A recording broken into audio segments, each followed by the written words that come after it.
Hello, friends. This is Dave Hurwitz, executive editor at ClassicsToday.com, here with 16 French musical masterpieces I couldn't live without. I mean, this is getting harder, like narrowing things down to 16 when you're dealing with national cultures with huge musical traditions, backing them up. It really is. And it's fun to do, isn't it? Because it really makes you think about what matters. What are you reaching for when you want to hear these pieces, when you want to hear a piece of music, or if you want to hear a piece of music that's French? I never think about things that way. I just think about stuff I want to listen to. But if it turns out I want to listen to something French, what are the ones that pop out of your shelves? That's what I want to know. You can duplicate composers. You can duplicate stuff that's on my list. It doesn't matter. Some of you have been saying to me, I can only add 2 to your list. No. It's what do you like? That's the question. Do not make lists full of arcane, strange pieces nobody's heard of because you're trying to be the smartest guy on the block. First of all, I won't be impressed. Second of all, I'll probably delete it anyway. Third of all, it's got to be an honest accounting of what pleases you in whatever topic we're talking about, because people who don't know this music, neophytes, want to know which pieces get the most recommendations. It's that simple. And that's why I'm asking you. That's at least 50% of the assignment. It's not show us how smart you are or how big your record collection is. Trust me, it's not bigger than mine. And even if it is, I don't care. Let me know what you love. It's about love. Love, my friends, love. We keep getting these things, and I would put this, or I agree with your list. Don't agree with my list. Give me your own list, for God's sake. Get it? I mean, I've only said this like 400 times as we've been going through this series, and it doesn't seem to rub in, because I actually think a lot of people look at the list and then don't listen to the video, and so you have no idea what we're doing. And if that's true, then everything I just said is a complete waste of time. So let's get to the list, shall we? We'll start with the Baroque. Shall we? Ravel, Les Elements. Oh, wonderful piece. The Elements. It's a ballet suite with a crazy overture called Le Chaos. It represents chaos before the separation of the elements into earth, air, fire, and water. And it's got nasty dissonances representing chaos, and then it all sorts itself out. And the rest is just a bunch of delicious French dances. It's a wonderful work. A wonderful work that's gotten a bunch of recordings since it was rediscovered, basically by Christopher Hogwood on L'Oiseau Lyre, who added like a bass drum, which, to make it even more rumbly and chaos. It's just fabulous. Okay, Rameau, Pygmalion, however you want to pronounce it. Who cares? Somebody got on my case recently because I said that I was not pronouncing Marcel Meyer's name correct, because she's not German, she's French, so it should have been Marcel Meyer. Oh, please. I think I banned him forever for being obnoxious. It's Marcel Meyer as far as I'm concerned. Well, it's the same thing with Pygmalion. Or My Fair Lady, if you want to call it that. No. You know the story. It's, the statue comes to life because, Pygmalion is what happens is that Pygmalion is a marvelously gifted artist who is spurning the love of Cephes, or whatever his girlfriend's name is, and Venus gets pissed and has him carve this gorgeous sculpture, which makes him fall in love with it, but it's inanimate, and so he feels, he weeps and moans and prays to Venus, who feels guilty, so she makes the statue come to life, and Cephes gets somebody else. Anyway, it's a one act. It's what they called in the day an acte de ballet, which has singing, because there's a plot, a real story. They sing, like operatic singing, and dancing for the rest of it. And it's brilliant. And, Rameau can be very intimidating. He wrote a lot of music. He didn't start writing theatrical music till he was 50. But after that, oh boy, did he write music. Tons and tons of dances and things and operas. And, it's a special world. It really is. And if you're looking to get into it, Pygmalion, which is about 40 minutes long, is the perfect way to do it, because it does everything these big operas do, but only in 40 minutes. And you get a nice little story, a wonderful suite of dances. He supposedly wrote it in like 8 days. But, in those days, people borrowed and, they had shortcuts. Anyway, it's great. and it's been recorded quite frequently, so you have no problem finding it. Give it a shot. Marc-Antoine Charpentier, his Te Deum, a brilliant, sunny, bold, exciting work. I actually sat through a Charpentier concert at some church on Lexington Avenue years ago, where they did like one of his masses, one of his most austere masses. It had like, one note of an organ and 3 anal retentive singers moaning. And it was, oh God, it was the dullest thing I've ever seen in my life. I couldn't get out of there fast enough. But, the place was next to a bar, and I don't drink, but I drank that night. I needed some form of stimulant. Actually, Charpentier's music is wonderful. He was hugely prolific. He wrote operas, he wrote sacred works, he wrote big, bold things, and he also wrote very austere things. That's true, too. But all of his music, in my view, needs to be played with a certain lyrical abundance. He wrote really good tunes. It's beautiful, beautiful music, and the Te Deum is a great way to get to know him. It's fun, and it's really, really zippy. Bizet, the Symphony in C major. I just can't get enough of it. I can't even explain why. It strikes me as such a forward-looking piece, even though it's very conservatively scored, and he wrote it as a student work in like the 1850s. It wasn't discovered until around the 1920s by Felix Weingartner, I think, published it. Or edited it for publication and gave the modern premiere. And it's marvelous. It sounds so much like Prokofiev's classical symphony in spots that you would think that they're almost contemporary. It's really amazing. And it's just full of great tunes. It's unforgettably beautiful. Massenet, Esclarmonde. Well, Esclarmonde has the national anthem of Byzantium in it, as I've always said. It takes place in Byzantium. The plot is beyond stupid. Esclarmonde is so beautiful that one can only, she's constantly veiled, because if you look under the veil, you're going to, not turn to stone, as in Medusa, but fall immediately in love. And it's like Turandot. It's a similar story to that, that sort of thing. And it has the hymn to Esclarmonde, oh, divine Esclarmonde. And it had Joan Sutherland screaming away at the top of her range in her best possible voice. It's really fun. It's just a big, fun, hokey, exotic pile of schmaltz. The French equivalent of schmaltz. Foie gras, whatever. It's just, I love it. I just love it. It's a real decadent pleasure. It's fantastic. Berlioz, The Damnation of Faust. Oh, is there anything more fun than The Damnation of Faust? Seriously. It's just got one great number after another. And the story is terrific. And it has Satan, who always peps things up wherever he shows up in any theatrical work. And Satan wins, which is even more fun. Because there's, yes, there is a sort of sappy conclusion for Marguerite at the end, because, it was 19th century, you couldn't let the bad guy win entirely. But he wins mostly. And the ride to the abyss and the scene in Pandemonium with all the nonsense language of hell. And, oh, goodness gracious. It's just, nobody has the right to have that much fun. You could practically see Berlioz as he's writing it going, oh, this is going to slay him. And it does. Delibes, Sylvia. Listen, Leo Delibes, he didn't write tons of music. He's known for Coppelia, Sylvia, and Lakmé. That's it.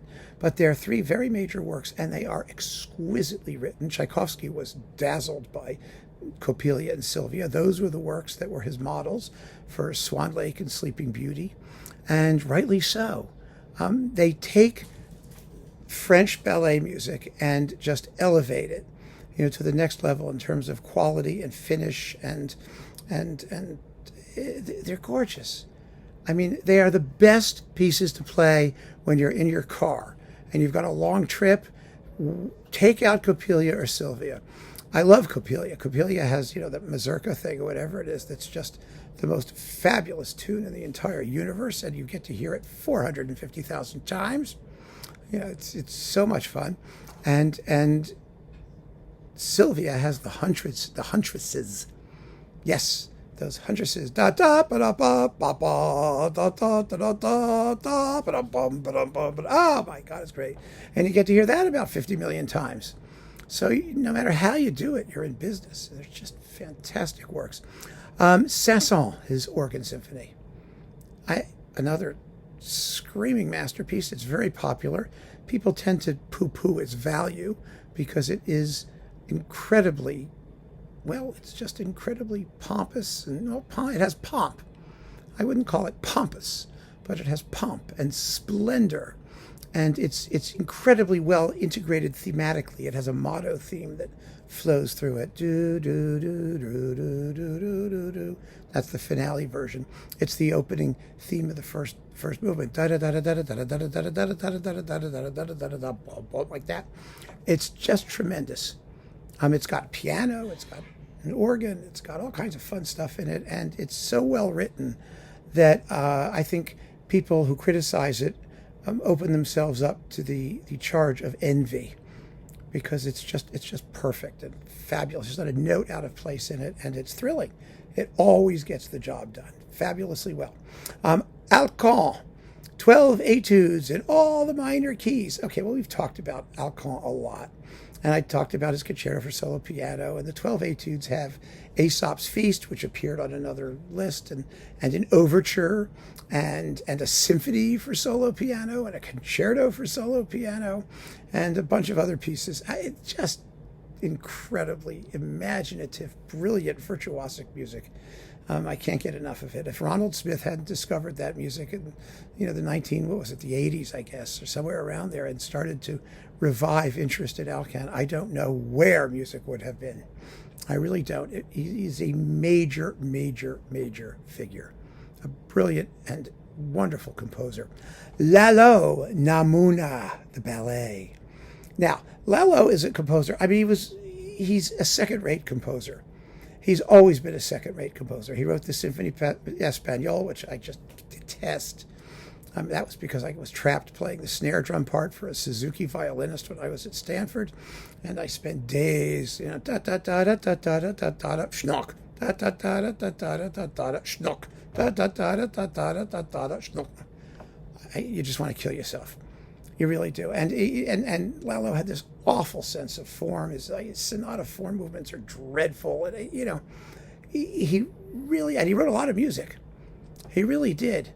I think on the whole, he was a much better theatrical composer. I mean, Le Roi Dix has wonderful things, his opera, his major opera, but Namouna is his masterpiece. It's one of those French exotic ballets. It's not terrible. It's about an hour long. It's got a lot of short numbers. There are a couple suites from it, but it's consistently wonderful. He seemed to be able to just relax and let himself go and lose himself in the subject. And it's a phenomenal work. It really is. Every composer worth his salt probably has one masterpiece in him. And Namouna is Lalo's. It's just delightful. Debussy, the Image for orchestra. That's Gigue, Ronde de Printemps, and Iberia. I mean, what can I say? It's the big thing after La Mer, and it's fabulous. Absolutely, the whole thing. I like listening to the whole thing. Someone asked recently, what do I think about playing the items in it out of order? I don't think it makes any difference. Listen to it in whatever order you want, but I like hearing it in the original order. That is Gigue, Iberia, and Ronde de Printemps, because I think it is a whole work. It becomes a whole work in 5 movements with a slow movement in the middle, and it kind of works that way. I don't know. There's a structure there, but it's just incredibly haunting and beautiful, and I reach for it quite frequently, more than La Mer and the Nocturnes, to be honest with you. I think later Debussy it's even more personal and more intriguing texturally in terms of his handling of the orchestra. Just marvelous. Florent Schmitt, The Tragedy of Salome. Oh, what a piece of schlock that is. But when I heard Martinon's recording of it, I just went, aha! Now there's a guy. Of course, everything he wrote sounds rather like The Tragedy of Salome. He was limited in style. And there's also that Psalm 150, which was on the other side of the LP, which is just a big screaming orgasm of a piece. It's amazing. But I love The Tragedy of Salome. It's so much fun. It's another big, lush, decadent tone poem. It was originally a ballet, and he turned it into a tone poem. And if you like, Richard Strauss's stuff, if you like Salome, Strauss's Salome, or you like, any of that late romantic, heavy-duty, shamelessly decadent, flamboyant writing for big orchestra and big swats on the tam-tam and all that, oh, then baby, this piece is for you. But listen to the Martinon recording, because it's still the best one. It really is. Eric Satie, Parade. Oh, another fabulous ballet. You just can't get it out of your head. At least the refrain part. Bum, bum, ba. It's so much fun. It sounds crazy. It's got a typewriter in it. It's just this sequence of nonsensical images. And who cares? It's his one major orchestral work, really. And I never get tired of hearing it. It's so special. It's so completely different. And it's one of the few sort of absurdist pieces that sounds absurd, but also good absurd. It doesn't sound absurd because it's just stupid and full of effects that don't make any sense. It sounds absurd because it has this sort of crazy stream of consciousness weirdness about it. That's unlike anything else, and I just adore it. Roussel, Symphony No. 3, composed for the 50th anniversary of the Boston Symphony in about 1929, one of the very, very great 20th century French symphonies. His second is also amazing, but the third is his most popular, and I've played it a couple of times in concert. It's a joy to perform. It's only about 25 minutes long. It's a neoclassical symphony that is formally very compact and with in strict form, but incredibly exciting and rhythmic and bracing and fresh sounding. It should be one of those sort of decadent chromatic things, but it's not. It turns out having this really refreshing and invigorating quality. It's a brilliant work with some great tunes. It also has a motto tune. The motto is da da da bum bum. So now you know. That's all you need to know. Go listen to it. You'll love it. Ravel, Gaspard, La Nuit. It's the only piano piece on here. I probably should have more, but I had to limit myself to 16. Gaspard, La Nuit is Ravel's piano masterpiece.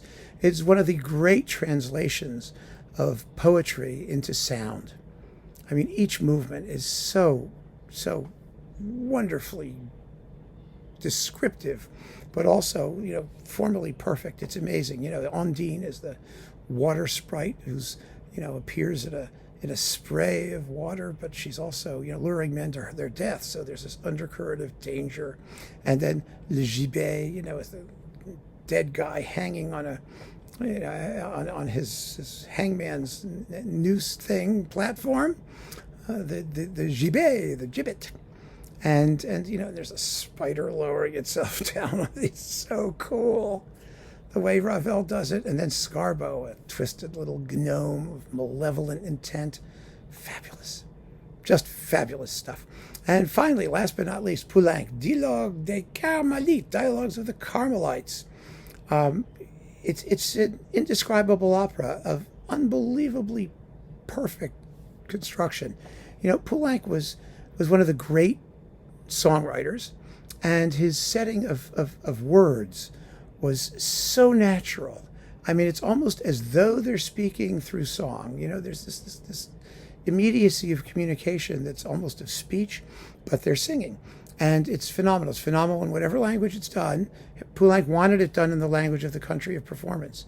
So when they do it at the Met, it's in English. When they do it in French, it's in France, it's in French. There we go. And the one thing I really love about it is that it's not a typical love story.